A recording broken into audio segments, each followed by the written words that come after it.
Neat ಪರೀಕ್ಷೆ ಬರೆಯೋಕ್ಕಾಗದೆ ವಿದ್ಯಾರ್ಥಿ ಕಣ್ಣೀರಿಡ್ತಾ ಇದ್ದಾರೆ.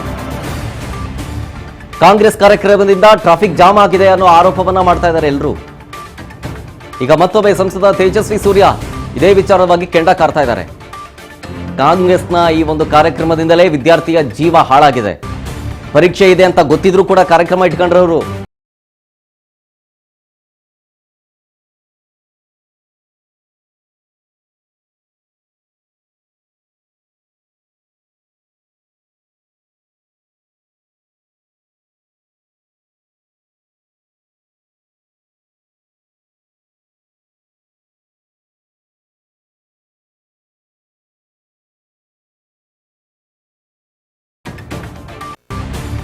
ನೋಡಿ, ಕಾಂಗ್ರೆಸ್ ಕಾರ್ಯಕ್ರಮದಿಂದಲೇ ವಿದ್ಯಾರ್ಥಿನಿಯ ಭವಿಷ್ಯ ಹಾಳಾಗಿದೆ. ಇಲ್ಲಿ ಬೆಂಗಳೂರಿನಲ್ಲಿ 4 ಜನ, ಬೆಂಗಳೂರಿನಲ್ಲಿ 4 ಜನ ಇನ್ನೂ ಬೆಳಕಿಗೆ ಬಂದಿಲ್ಲದೆ ಇರೋದು ಇನ್ನೆಷ್ಟಿದಾವೆ.